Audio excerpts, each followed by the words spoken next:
कराची के शहरियों के लिए बुरी खबर कि इलेक्ट्रिक सारिफीन पर ₹1.52 फी यूनिट सरचार्ज आयद करने की मंजूरी। सारिफीन पर 24 अरब 50 करोड़ का बोझ पड़ेगा। नेपरा ने मंजूरी के बाद फैसला विफाकी हुकूमत को भिजवा दिया। विफाकी हुकूमत ही हतमी नोटिफिकेशन जारी करेगी।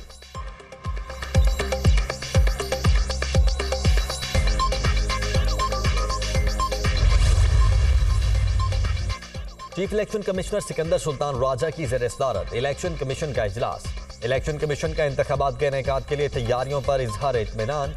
हतमी हल्का बंदियों की फहरिस्त 30 नवंबर को शाये होगी। रिटर्निंग ऑफिसर्स को बरवक्त इंतखाबी फहरिस्तों की फराहमी यकीनी बनाई जाएगी। इलेक्शन कमीशन का ऐलानिया।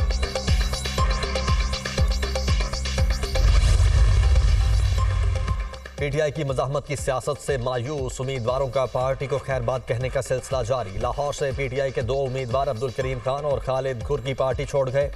नायब सदर पीटीआई शेखुपुरा एमपीए के उम्मीदवार मलिक मोहम्मद इकबाल, ननकाना साहब से पीटीआई के मजबूत उम्मीदवार तारिक महमूद बाजवा और कसूर से पीटीआई के उम्मीदवार नदीम हारून ने भी पार्टी से अपनी राहें जुदा कर लीं।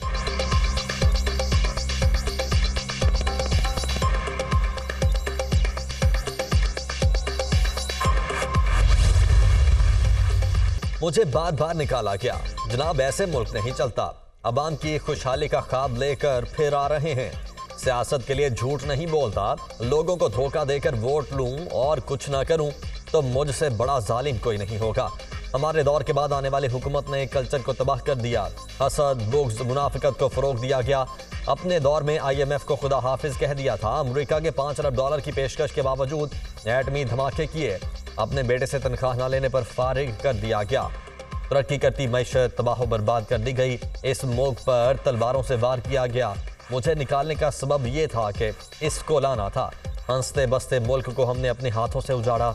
दुख है हमने सबक नहीं सीखा। दुआ है अल्लाह कौम की तकदीर बदल दे। कायद नून लीग नवाज शरीफ का मरी में पार्टी तंजीम से खिताब। पाकिस्तान तहरीक इंसाफ का बल्ले का निशान बरकरार। पीटीआई के इंट्रा पार्टी इलेक्शन का अदम करार। इलेक्शन कमीशन का 20 रोज में दोबारा इंट्रा पार्टी इंतखाबात करवाने का हुक्म। पीटीआई इंट्रा पार्टी इंतखाबात पर इलेक्शन कमीशन ने महफूज फैसला सुना दिया। पीटीआई के इंट्रा पार्टी इंतखाबात आइन के मुताबिक शफाफ नहीं थे। इलेक्शन के बाद 7 दिन में रिपोर्ट जमा करवाएं। नाकामी की सूरत में कार्रवाई की जाएगी। इलेक्शन कमीशन हुक्म। तहरीक इंसाफ का इलेक्शन कमीशन के फैसले को हाई कोर्ट में चैलेंज करने का ऐलान। इलेक्शन कमीशन के फैसले पर अफसोस हुआ। इलेक्शन आइनो कानून के मुताबिक करवाए। बैरिस्टर गोहर अली।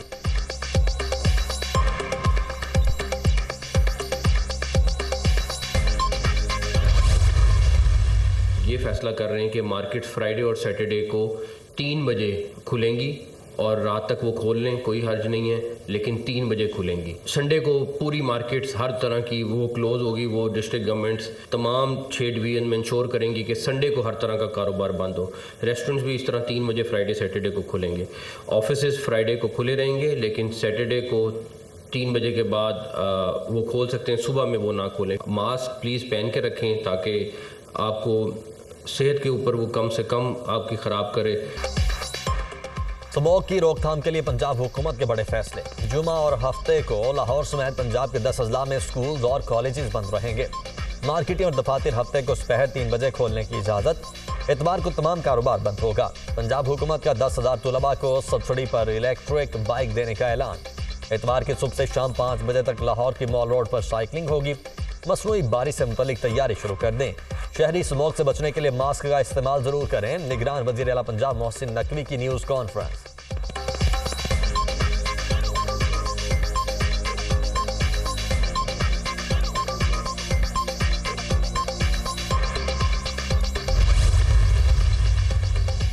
लाहौर का फ़ज़ाई मयार इंतहाई नाक़िस। आलूदा तरीन शहरों में पहला नंबर। स्मोक की शरह 305 रिकॉर्ड। सुबह के औकात में मॉल रोड के इलाके में सूरत हाल ज़्यादा संगीन। AQI 617 रिकॉर्ड किया गया। आलूदा फ़ज़ा में सांस लेना भी मुहाल। स्मोक से शहरी बीमारियों का शिकार होने लगे। तिबी माहिरीन की शहरियों को मास्क और एहतियाती तदाबीर इख्तियार करने की हिदायत।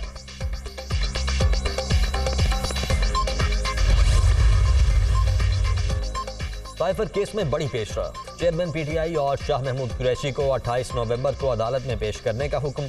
चेयरमैन पीटीआई का ट्रायल अब 29 अगस्त से पहले की पोजीशन से आगे बढ़ेगा। ऑफिशियल सीक्रेट एक्ट की खुसूसी अदालत के जज अबुल हसनात मोहम्मद जुल्करनैन ने हुक्म जारी कर दिया। इस्लामाबाद हाईकोर्ट ने जेल समाअत और 29 अगस्त से बाद तक की कार्रवाई का लदम करार दे दी।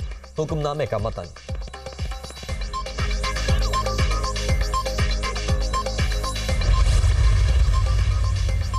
चेयरमैन पीटीआई असद उमर और फवाद चौधरी के खिलाफ तौहीन election commission case. Chairman PTI के जेल ट्रायल से मुतल्लिक फैसला महफूज। असद उमर और फवाद चौधरी भी इलेक्शन कमीशन के सामने पेश न हुए। आइंदा समाअत 30 नवंबर को होगी। इस पर मामला निपटा दिया जाएगा इलेक्शन कमीशन।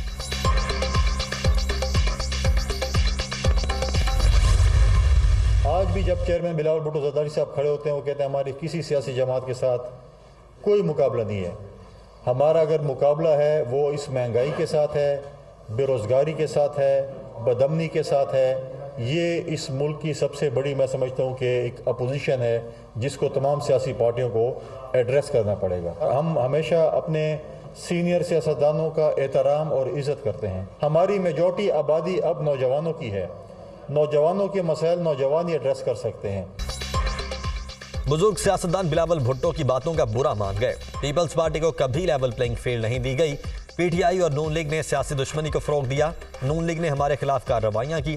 पीटीआई के चेयरमैन कहते थे इनको रुलाऊंगा। बिलावल भुट्टो ने सियासी इंतकाम की भरपूर मुखालफत की। पीपल्स पार्टी की हुकूमत में कोई सियासी इंतकाम नहीं लिया गया। हमारा मुकाबला महंगाई और बेरोजगारी से है। फैसल करीम कुंडी की प्रेस कॉन्फ्रेंस।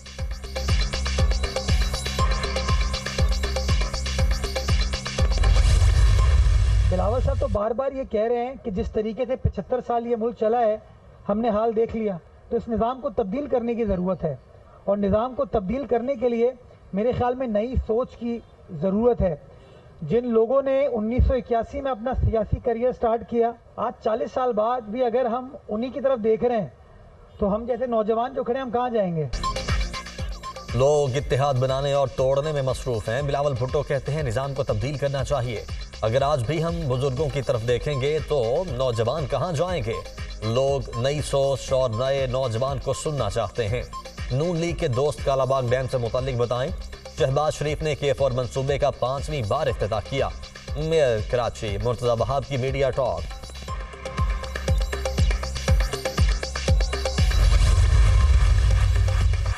ताना दिया जाता है कि शेर बिल्ली बन गया। कहा जा रहा है नवाज शरीफ ने वोट को इज्जत दो पर समझौता कर लिया। आइन पर अमल ना किया गया तो पाकिस्तान हादसे का शिकार हो सकता है। बैरूनी दबाव के बायस निज़ाम इंसाफ पर दबाव डाला जा रहा है। बदकिस्मती है ना इंसाफी पर मबनी रिवायात ने मुल्क को खोखला कर दिया। रहनुमा नून लीग जावेद लतीफ की प्रेस कॉन्फ्रेंस। मुस्लिम लीग नून की आम इंतखाबात के लिए तैयारियां तेज। आम इंतखाबात के लिए उम्मीदवार फाइनल करने के लिए तमाम डिवीजन लेवल पर कोऑर्डिनेटर मुकर्रर कर दिए। चेयरमैन इलेक्शन सेल इस्ताक डार ने कोऑर्डिनेटर का नोटिफिकेशन जारी कर दिया। उम्मीदवारों के चुनाव का अमल 1 हफ्ते में मुकम्मल कर लिया जाएगा। उम्मीदवार के चुनाव में पार्टी के विंग्स की मुशावरत भी शामिल होगी।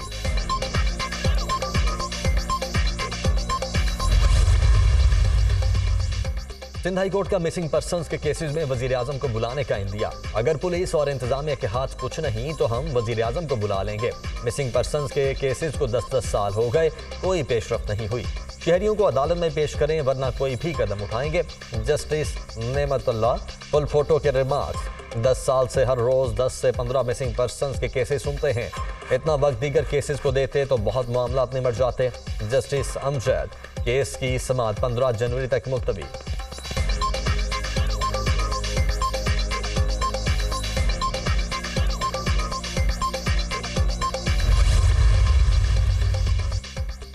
मईशत में बेहतरी के असरात। सरमायाकारों का एतमाद बहाल होने पर स्टॉक मार्केट में जबरदस्त तेजी। 100 इंडेक्स में 701 पॉइंट्स इजाफा। 58,899 पॉइंट्स की सतह पर बंद। इंटरबैंक में डॉलर की कीमत में 14 पैसे इजाफा। अमरीकी करेंसी 285 रुपए 27 पैसे पर बंद।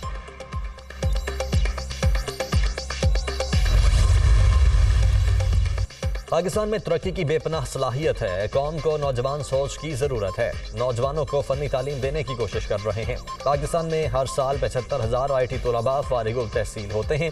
IT इंडस्ट्री मुल्क में अहम किरदार अदा कर रही है। फ्रीलांसिंग की तरबियत के लिए मनसूबाबंदी कर रहे हैं। निगरान वजीर information technology doctor Umar Saif का तकरीब से खिताब।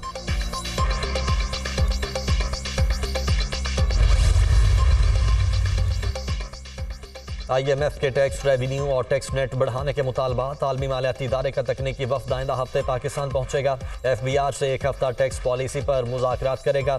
FBR और IMF तकनीकी वफ्द टैक्स पॉलिसी में तरामीम के लिए इकदाम करेंगे। मजीद 10 लाख लोगों को टैक्स नेट मिलाकर टैक्स दहिंदगान की तादाद 60 लाख तक पहुंचाई जाएगी। टैक्स पॉलिसी में तरामीम आइंदा बजट में नाफिजुल अमल होंगी।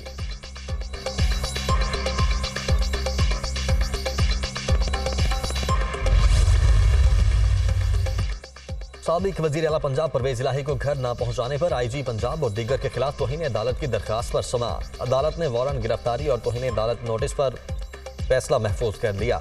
इस्लामाबाद हाई कोर्ट ने परवेज इलाही की नजरबंदी को गैर कानूनी करार नहीं दिया। हमने तहरीरी तौर पर अदालत से मुआफी मांगी है।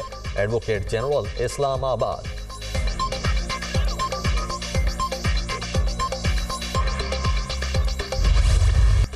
इसराइल की हरदर्मी बरकरार। ऐलान के बावजूद जंगबंदी ना हो सकी। इसराइल की जानिब से जंगबंदी के आगाज में एक रोज की ताखीर। जंगबंदी आज से नहीं कल से होगी। जुमे से पहले किसी कैदी को नहीं छोड़ा जाएगा। इसराइल के कौमी सलामती के मुशीर का ऐलान। आर्जी जंगबंदी मुआहदे के तहत इसराइल से 150 फलस्तीनी खवातीन और बच्चों की रिहाई के बदले हमास की जानिब से 50 जरगुमाली खवातीन और बच्चों को रिहा किया जाएगा। हमास ने अभी तक मुआहदे पर दस्तखत नहीं किए। आलमी मीडिया का दावा। मुआहदे के तहत 3 फलस्तीनियों के बदले एक इसराइली कैदी की रिहाई होगी। 6 हफ्ते फलस्तीनियों के खून की होली खेलने के बाद इसराइल का आर्जी जंगबंदी पर इत्तेफाक हुआ।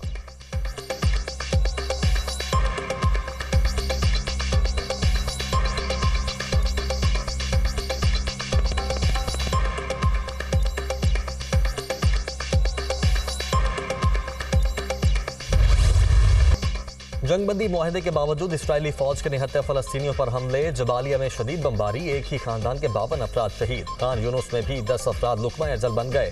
खान यूनुस में इसराइल के हमलों में शहीद 111 फलस्तीनी इज्तिमाई कब्र में सुपुर्द खाक। शहीद फलस्तीनियों की मजमूई तादाद 15,000 से तजावुज कर गई। शुहादा में 6,000 से जायद बच्चे और 3,600 खवातीन शामिल। 33,000 से जायद जख्मी।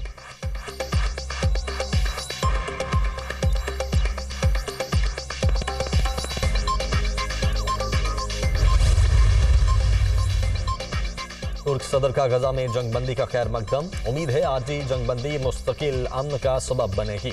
रजब तैयब उर्दबान। अरब वज़राए ख़ारजा का भी इसराइल और हमास के दरमियान आर्जी सीज़ फायर मुआहदे का खैर मकदम। मुआहदे में तौसी की जानी चाहिए और ये जारियत के मुकम्मल खात्मे की जानिब पहला कदम बनना चाहिए। मिस्र, सऊदी और उर्दन के वज़राए ख़ारजा की लंदन में मीडिया ब्रीफिंग। फ़लस्तीन तनाज़े के 2 रियासती हल के लिए मुज़ाकरात की बहाली पर जोर।